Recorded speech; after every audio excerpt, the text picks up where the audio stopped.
आज हम लोग पढ़ने वाले हैं प्रश्नावली 1B 1A। प्रश्नावली 1A हम लोग खत्म कर चुके हैं।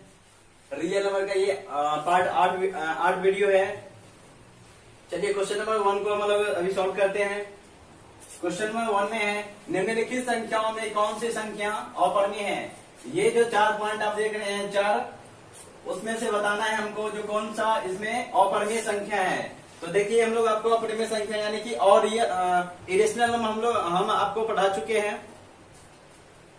देखिए फर्स्ट में है रूट 36/64। तो यहाँ पे वर्गमूल कितना निकलेगा 6/8। ये क्या हुआ परिमेय संख्या। देखिए -9/7 ये क्या हुआ परिमेय संख्या। 3/9 क्या हुआ परिमेय संख्या। ये भी परिमेय संख्या, ये भी परिमेय संख्या, ये भी परिमेय संख्या है। देखिए √3 ये √3 अपरिमेय संख्या है क्योंकि ये इसका पूर्ण रूप से वर्गमूल भी नहीं निकल सकता। और एक बताए थे जो p/q के रूप में नहीं रहेगा उसे हम इरेशनल नंबर कहेंगे। तो देखिए √3 क्या है अपरिमेय संख्या।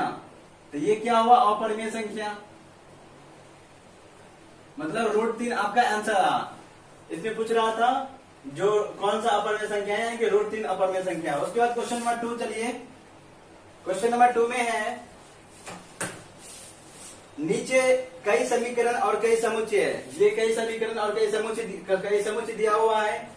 प्रत्येक समीकरण का ठीक एक समुच्चय के साथ जोड़ा लगाए। प्रत्येक समीकरण का एक के साथ क्या लगाएंगे जोड़ा लगाएंगे। जोड़ा लगाए ताकि समीकरण का हल उस समुच्चय में पाया जा सके, ताकि इस समीकरण का जो हल रहेगा इस समुच्चय में क्या हो सके पाया जा सके।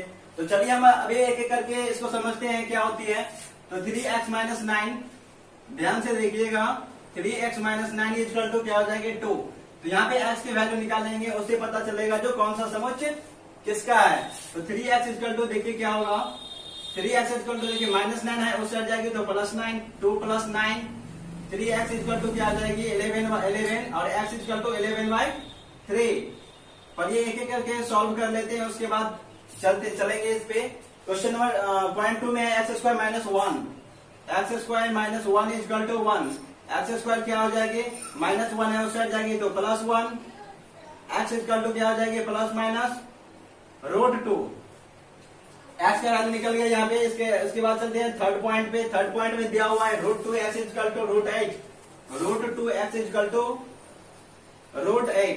तो यहाँ पे देखिए क्या करेंगे x इक्वल टू निकालेंगे मान। तो √8/√2 √4 जब कर जाएगा तो देखिए x का रूट कितना निकलेगा यहाँ पे 2। x इक्वल टू क्या निकलेगी 2। यहाँ पे देखिए फोर्थ में देखिए x + 95 equal to 59। x + 95 equal to क्या आ जाएगा 59। तो x इक्वल टू क्या आ जाएगा 59 - 95। इसको यहाँ पे इसको क्या करेंगे घटाएंगे तो कितना आ जाएगा -36। चलिए अब हम लोग एक एक पॉइंट का जो मान लगाए हैं निकाले हैं उसमें देखते हैं जो कौन सा किसका समुच्चय है। तो देखिए यहाँ पे फर्स्ट में x इक्वल टू दिया है 11/3। तो देखेंगे इसमें से किसका समुच्चय है ये। तो 11/3 किसका समुच्चय है परिमेय संख्या, क्योंकि ये p/q के रूप में दिया हुआ है। तो ये परिमेय संख्याओं का समुच्चय यानी कि फर्स्ट को इसके साथ मिलान कर देंगे। उसके बाद सेकेंड पॉइंट में दिया था x इक्वल टू √2 क्या है एक अपरिमेय संख्या। तो एक अपरिमेय संख्या तो डी नंबर यानी कि सेकेंड का डी हो जाएगा। और देखिए थर्ड में दिया है थर्ड का निकला है x इक्वल टू 2। तो देखिए 2 जो है वो पूर्णांक भी हो सकता है और प्राकृतिक संख्या भी हो सकता है। तो अभी 2 इसका मतलब निकल सकता है। तो इसको अभी थोड़ा देर छोड़ देते हैं। उसके बाद फोर्थ पहले सॉल्व कर लेते हैं। फोर्थ में देखिए x इक्वल टू -36 तो प्राकृतिक संख्या हो नहीं सकता, क्योंकि प्राकृतिक संख्या माइनस में होता है, पूर्णांक में होता है माइनस और प्लस दोनों रहता है, इसीलिए ये क्या हो जाएगी पूर्णांक का समुच्चय। तो यहाँ पे देखिए डी नंबर क्या फोर्थ में चला जाएगा पूर्णांकों का समुच्चय। और एक लास्ट जो बच चुका था थर्ड नंबर में x इक्वल टू 2 ये क्या है प्राकृतिक संख्या। तो देखिए x इक्वल टू क्या हो जाएगी प्राकृतिक संख्या। बहुत सिंपल है। मान निकाल के इसमें क्या करना है कौन सा समुच्चय किसका है वो मिलान कर देना है। अब चलिए बात करते हैं क्वेश्चन नंबर 3 के बारे में। ओके, एक मिनट।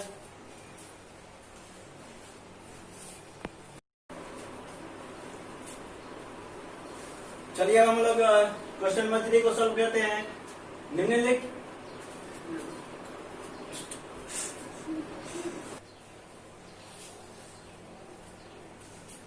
चलिए अब हम लोग क्वेश्चन नंबर 3 को सॉल्व करते हैं। क्वेश्चन नंबर 3 में बोल रहा है जो निम्नलिखित के केवल उत्तर लिखिए। ये जो प्रश्न है उसका केवल सिर्फ उत्तर लिखना है, यानी कि आंसर लिखना है। तो पॉइंट ए में बोल रहा है दो अपरिमेय संख्याओं के बीच कितनी अपरिमेय संख्या होती है। हम लोग प्रश्नावली 1A में पढ़े थे दो पॉइंट के बीच परिमेय संख्या निकालने की। तो वहां पे क्या थी कि दो परिमेय संख्याओं के बीच बहुत सारा यानी कि अनगिनत परिमेय संख्या निकलता था। वैसे ही यहाँ पे भी है, दो अपरिमेय संख्याओं के बीच अनगिनत अपरिमेय संख्या निकाली जा सकती है। अपरिमेय संख्या आगे निकालेंगे तो दो अपरिमेय संख्याओं के बीच कितनी अपरिमेय संख्या निकाली जा सकती है, अनगिनत। कितना, अनगिनत।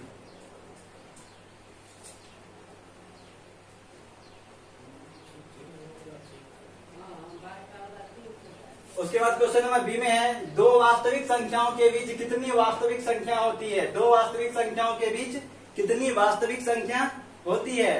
तो दो वास्तविक संख्या के बीच भी अनगिनत वास्तविक संख्या होती है।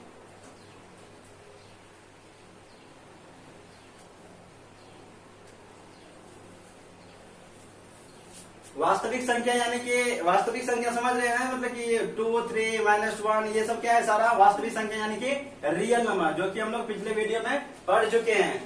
उसके बाद क्वेश्चन सी में है दो वास्तविक संख्याओं के बीच कितनी अपरिमेय संख्या होती है। दो वास्तविक संख्याओं के बीच कितनी अपरिमेय संख्या होती है।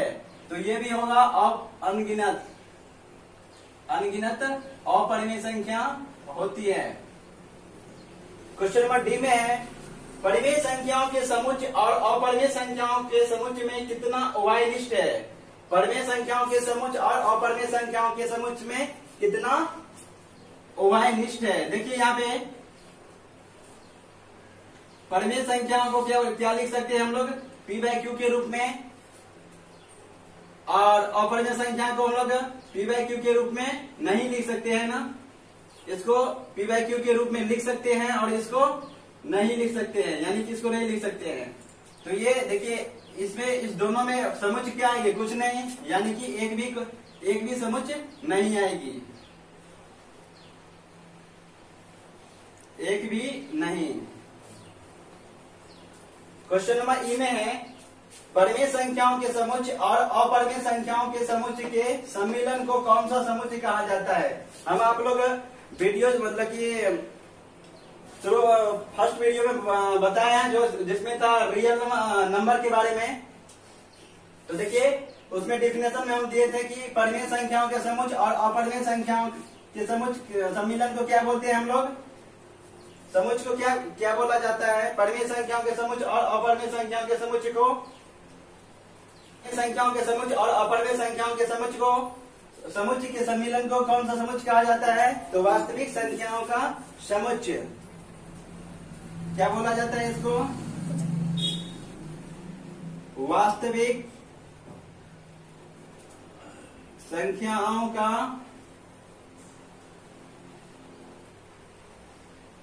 समुच्चय।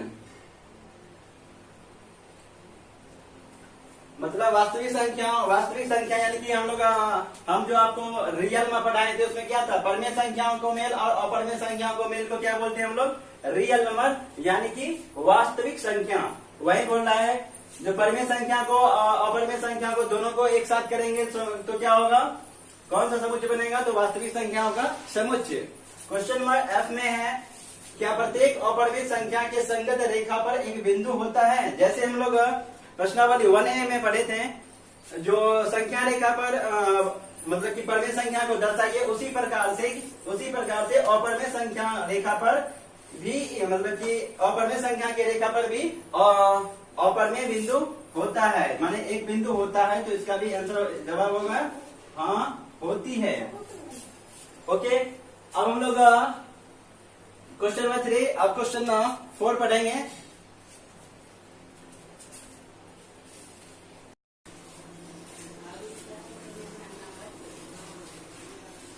चलिए हम लोग क्वेश्चन नंबर 4 को सॉल्व करते हैं। क्वेश्चन नंबर 4 में दिया हुआ है संख्या रेखा पर निम्नलिखित संख्याओं को प्रदर्शित करना है। प्रश्नावली 1A में पढ़े थे हम लोग, जिसमें परिमेय संख्या को क्या बोलते, क्या मतलब कि लाइन पे दर्शाते थे।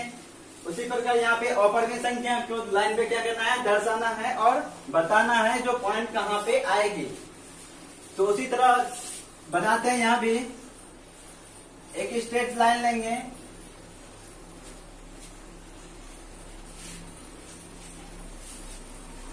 इधर इंफिनिटिव और इधर माइनस इंफिनिटिव। बीच के सेंटर को हम लोग बोलते हैं ऑरिजिन, जिसे ओ से सूचित करते हैं, और ये 0 होता है।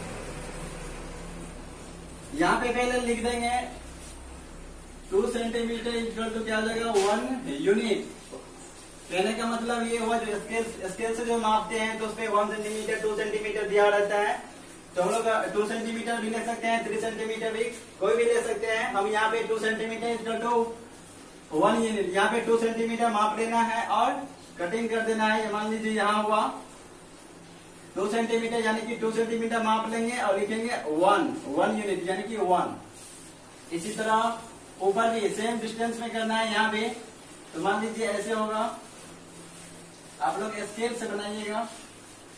ये भी 1 हुआ, ये भी 1 हुआ, इसका ए पॉइंट और ये बी पॉइंट, और यहाँ पे इसको क्या करिए, मिला दीजिए। तो देखिए 1 और 1 यानी कि हो गया। अब इस पे पाइथागोरस प्रमेय से सॉल्व करेंगे।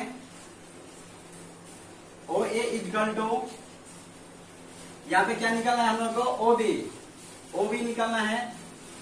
ओ बी इक्वल टू क्या हो जाएगी, ओ ए का स्क्वायर प्लस ए बी का स्क्वायर। तो यहाँ पे ओ ए कितना है, 1 का स्क्वायर प्लस 1 का स्क्वायर इक्वल टू कितना हो जाएगा, √2। तो ये यहाँ पे क्या है, √2। ये हो गया आपका √2। लेकिन हम लोग को क्या दर्शाना है, √3। तो यहाँ से भी एक 1 यूनिट का लेंगे, यानी कि 2 सेंटीमीटर का सेम डिस्टेंस पे, और यहाँ से ओ और बी को क्या करेंगे, मिला देंगे। यहाँ पे इसको ओ ए बी और इसको मान लेंगे सी। तो इसको मिला देंगे और पेंसिल प्रकार लीजिएगा आप लोग, और प्रकार का नोक यहाँ रखिएगा और पेंसिल का नोक यहाँ पे। इसको काटिएगा तो ये यहाँ पे कट के ऐसे करके यहाँ पे कटेगी। मान लीजिए यहाँ पे कटे, तो यही आपका क्या हो जाएगी, यहाँ पे आप लोग प्रकार से काटिएगा तो यहाँ पे ये क्या हो जाएगी, √3। यही पॉइंट का नाम दे दीजिए कुछ, डी पॉइंट मान लीजिए। डी पॉइंट क्या हो जाएगी, √3। तो ऐसे करके ही दर्शाएंगे। ये क्या होगी, √3। अब चलते हैं बी पॉइंट पे। बी पॉइंट में दिया हुआ है -√3/2, -√3/2। तो -√3/2 दिया हुआ है। देखिए इसको भी ऐसे ही करेंगे, स्ट्रेट लाइन लेंगे एक, ये इंफिनिटिव और इधर माइनस इंफिनिटिव, बीच यानी ओरिजिन यानी कि ओ, और ये 0 से यहाँ पे 2 सेंटीमीटर इक्वल टू उतना ही लेना है। तो यहाँ पे क्या करेंगे, 1 आएगी। मान लीजिए यहाँ से ले यहाँ तक आप लोग माप के काटिएगा 1। इधर भी क्या आ जाएगी,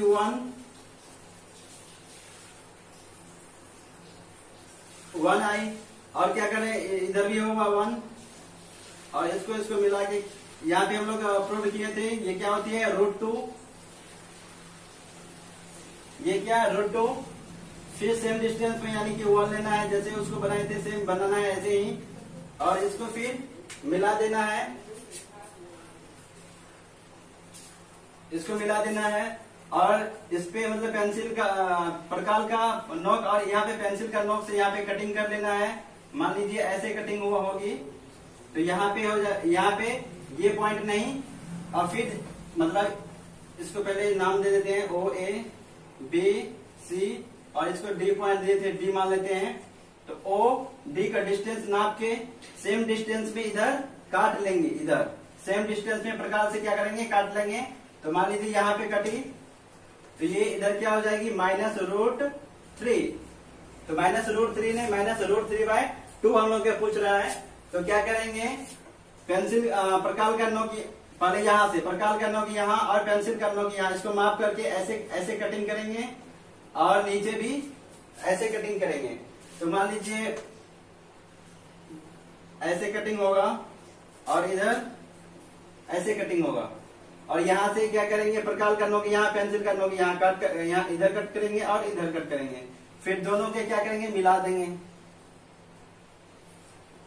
तो जो यहाँ पे पॉइंट आएगी बीच में वही हो जाएगी -√3/2। मान लीजिए यहाँ पे ई पॉइंट है, तो -√3/2 यही यही लाइन पे हो गया, किस पे, संख्या रेखा पर -√3/2। ओके।